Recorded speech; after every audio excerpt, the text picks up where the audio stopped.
नया IBN 7 हौसला है। दिल्ली विधानसभा के 2 दिन के विशेष सत्र का आज आखिरी दिन है। सत्र के पहले दिन हंगामे के बीच विधानसभा में उपराज्यपाल के अधिकारों को लेकर के केंद्र के नोटिफिकेशन के खिलाफ प्रस्ताव पेश किया गया था। प्रस्ताव पेश करते हुए दिल्ली के डिप्टी सीएम मनीष सिसोदिया ने कहा था कि गृह मंत्रालय का आदेश संविधान का उल्लंघन है। सिसोदिया ने केंद्र सरकार पर आरोप लगाते हुए कहा कि दिल्ली सरकार भ्रष्टाचार रोकने के लिए जो कदम उठा रही है उससे केंद्र सरकार नाराज है। दिल्ली विधानसभा में आम आदमी पार्टी विधायक आदर्श शास्त्री ने प्रस्ताव पेश किया। उपराज्यपाल के खिलाफ महाभियोग को लेकर के संविधान में बदलाव की मांग की गई। संविधान के सेक्शन 155 के मुताबिक राज्यपाल की नियुक्ति राष्ट्रपति के हाथों होनी चाहिए। विधायक आदर्श शास्त्री ने आरोप लगाया कि राज्यपाल के अधिकारों पर केंद्र सरकारों का नियंत्रण रहता है और इस पर तुरंत रोक लगनी चाहिए। आदर्श शास्त्री ने यह भी कहा है कि लोकतंत्र में विधानसभा का स्थान सबसे ऊपर होना चाहिए। मंगलवार को मुख्यमंत्री अरविंद केजरीवाल ने उपराज्यपाल नजीब जंग से मुलाकात की है। केजरीवाल के साथ डिप्टी सीएम मनीष सिसोदिया भी एलजी से मुलाकात करने के लिए पहुंचे। केजरीवाल और नजीब जंग के बीच करीब 20 मिनट तक बातचीत हुई। सूत्रों के मुताबिक केजरीवाल एलजी से एंटी करप्शन ब्यूरो के कामकाज को लेकर के बात करने आए थे। मुलाकात के बाद एलजी केजरीवाल और सिसोदिया को बाहर तक छोड़ने के लिए आए और उन्होंने सीएम केजरीवाल से हाथ मिलाया, उन्हें विदा किया। दिल्ली विधानसभा में मंगलवार को उस वक्त काफी हंगामा हुआ जब अलका लांबा ने केंद्र पर एलजी को रिश्वत देने का आरोप लगाया। इसके बाद बीजेपी विधायकों ने जमकर हंगामा शुरू किया।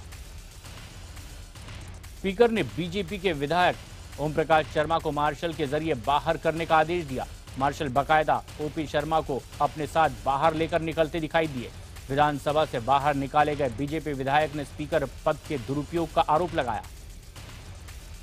दिल्ली विधानसभा में राज्य के उप मुख्यमंत्री मनीष सिसोदिया सोते हुए नजर आए। मुख्यमंत्री अरविंद केजरीवाल उस वक्त सिसोदिया के ठीक बगल में ही बैठे हुए थे और सदन की कार्रवाई भी चल रही थी, लेकिन इस सबसे बेपरवाह सिसोदिया आंखें बंद किए नजर आए। सदन की कार्रवाई रिकॉर्ड कर रहा कैमरा काफी देर तक सिसोदिया की तरफ ही रहा, लेकिन वो सोते रहे।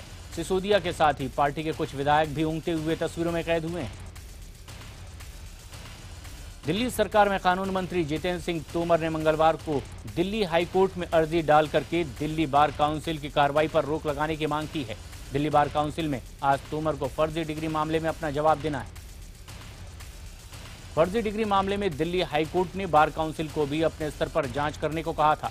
तोमर पर बिहार की यूनिवर्सिटी से कानून की और अवध यूनिवर्सिटी से विज्ञान की फर्जी डिग्री रखने का आरोप है। केंद्र में एनडीए सरकार के 1 साल पूरा होने के मौके पर आम आदमी पार्टी की दिल्ली इकाई आज जंतर मंतर पर प्रदर्शन करेगी। पार्टी सुबह 9 बजे मोदी जी का 1 साल अच्छे दिनों की पुण्यतिथि नाम से विरोध प्रदर्शन करेगी। आरक्षण को लेकर गुर्जरों और सरकार के बीच आज सुबह 10 बजे एक बार फिर से बातचीत शुरू होगी। मंगलवार देर रात तक हुई बैठक का कोई नतीजा नहीं निकला। गुर्जर प्रतिनिधियों ने आरोप लगाया है कि सरकार पूरी तैयारी के साथ नहीं आई थी। गुर्जरों ने यह भी कहा है कि उन्हें आरक्षण कैसे दिया जाएगा इस बारे में सरकार कुछ नहीं बता पाई है। वहीं संसदीय कार्य मंत्री राजेंद्र राठौर का कहना है कि बातचीत सकारात्मक रही है। आरक्षण को लेकर गुर्जरों ने आगरा जयपुर हाईवे पर सिकंदराबाद में जम करके उत्पात मचाया है। इस दौरान आंदोलन कर रहे गुर्जरों ने तोड़फोड़ की और आगजनी भी की। आंदोलन की वजह से राजस्थान में ट्रेन रूट और कई सड़क मार्ग भी बाधित हुए। गुर्जरों के उत्पात से न केवल यात्री परेशान हुए बल्कि हाईवे पर ट्रकों की कई किलोमीटर तक लंबी कतार लग गई। कोटपुतली में गुर्जरों ने बसों में तोड़फोड़ की। दिल्ली मुंबई रेलवे ट्रैक के जाम रहने से यात्री घंटों ट्रेन का इंतजार करते दिखे। सरकार के एक साल पूरे होने पर प्रधानमंत्री नरेंद्र मोदी ने राष्ट्र के नाम संदेश दिया है। संदेश में पीएम मोदी ने खुद को प्रधान सेवक बताते हुए पूरी भक्ति के साथ अपने कर्तव्य को पूरा करने की बात कही है। पीएम ने कहा है कि सरकार का खास ध्यान गरीबों की सेवा, बेसहारों, मजदूरों और किसानों पर है। संदेश में पीएम मोदी ने सरकार की तरफ से पिछले 1 साल में शुरू की गई योजनाओं का भी जिक्र करते हुए कहा है कि योजनाएं अन्नदाता सुखी भव के मकसद को सुनिश्चित करेंगी। वहीं पीएम ने संदेश में पिछली यूपीए सरकार के दौरान कोयला, स्पेक्ट्रम, प्राकृतिक संसाधनों को उद्योगपतियों को दिए जाने का भी जिक्र किया।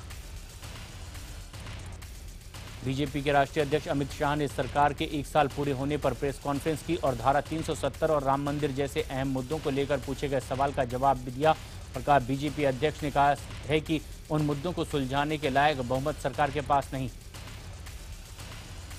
बीजेपी अध्यक्ष अमित शाह ने कहा है कि इन मुद्दों पर काम करने के लिए सरकार को 370 सीटों की जरूरत है, जो उनके पास नहीं है। वहीं बिहार चुनाव को लेकर पूछे गए सवाल पर अमित शाह ने कहा है कि उनके लिए हर चुनाव लिटमस टेस्ट होता है।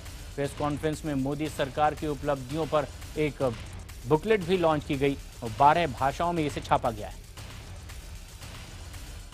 केरल के कोरिकोड में एक रैली के दौरान कांग्रेस उपाध्यक्ष राहुल गांधी ने मोदी सरकार के 1 साल पूरे होने के मौके पर एक बार फिर सूट बूट की बात कहकर चुटकी ली है और कहा है कि मैं सूट बूट की सरकार को आधिकारिक तौर पर बर्थडे विश करना चाहता हूं।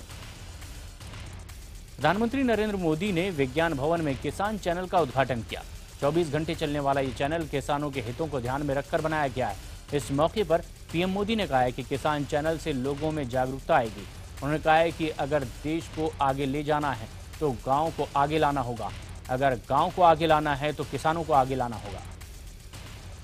विवादित बयानों के लिए पहचाने जाने वाले बीजेपी सांसद साक्षी महाराज ने कहा है कि अयोध्या में भव्य राम मंदिर 2019 के लोकसभा चुनाव से पहले बनकर तैयार हो जाएगा। उन्नाव में मीडिया से बात करते हुए साक्षी महाराज ने अयोध्या में राम मंदिर था और हमेशा रहेगा की बात कही। गोरखपुर से बीजेपी सांसद योगी आदित्यनाथ ने एक बार फिर राम मंदिर निर्माण के मुद्दे पर अपनी बात रखी है। योगी ने मीडिया से बातचीत में राम मंदिर निर्माण को लेकर अपनी तरफ से 3 फार्मूले भी बताए।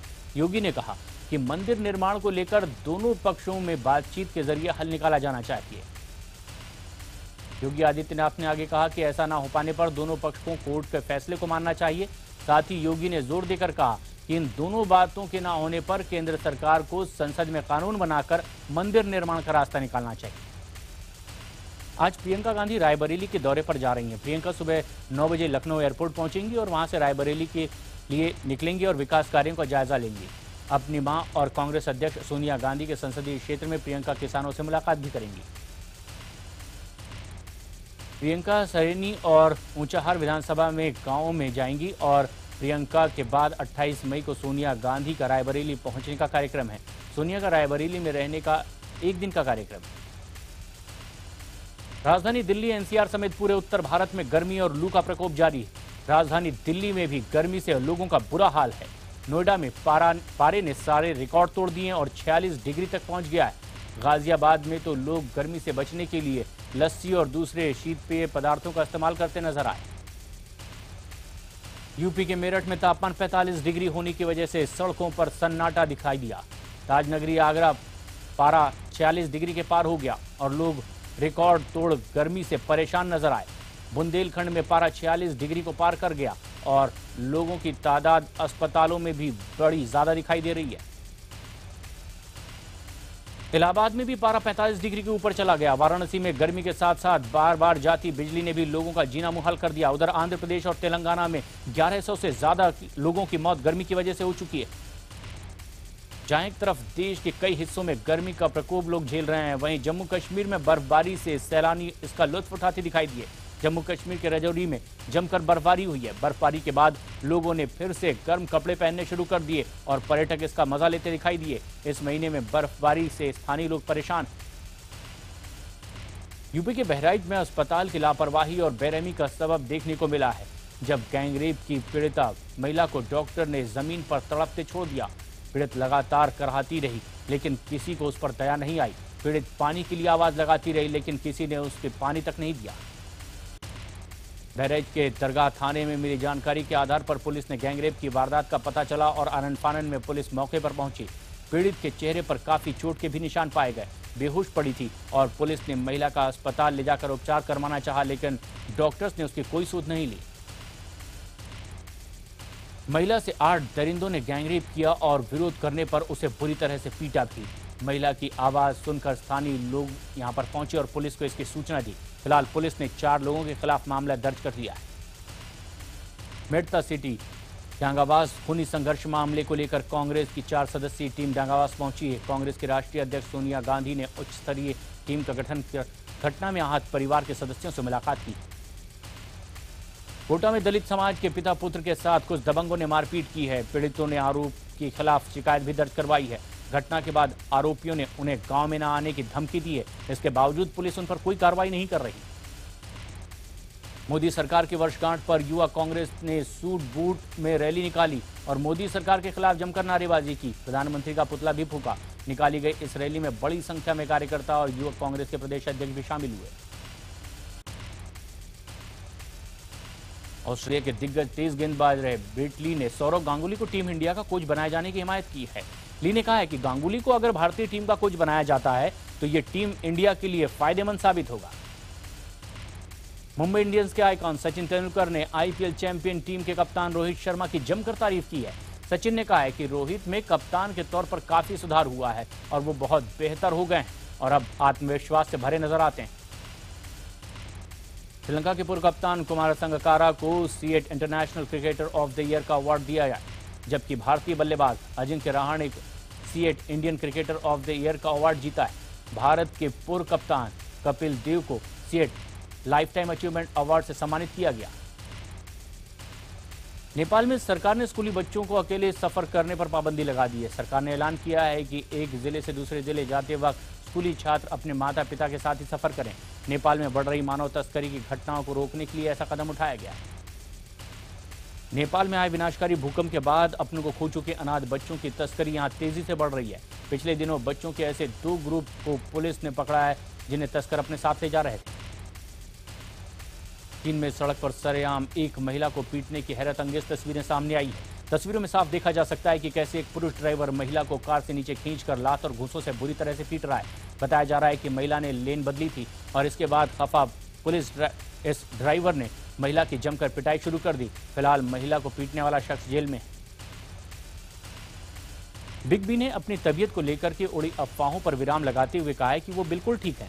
दरअसल हाल ही में अमिताभ ने दर्द पर एक पोस्ट लिखा था जिससे उनके फैंस को लगा कि कहीं उनकी तबीयत खराब तो नहीं। उन्होंने प्रशंसकों का शुक्रिया भी अदा किया। फिल्म पीकू ने दुनिया भर में कमाई के रिकॉर्ड तोड़ दिए हैं और 100 करोड़ की कमाई उसने दुनिया भर में कर ली है। 8 मई को रिलीज हुई ये फिल्म 2 हफ्ते बाद ही बॉक्स ऑफिस पर बढ़िया कमाई कर रही है। विदेश में पीकू की कुल कमाई 34 करोड़ 9 लाख रुपए हो गई है। अमिताभ बच्चन ने ट्विटर पर इसकी जानकारी दी।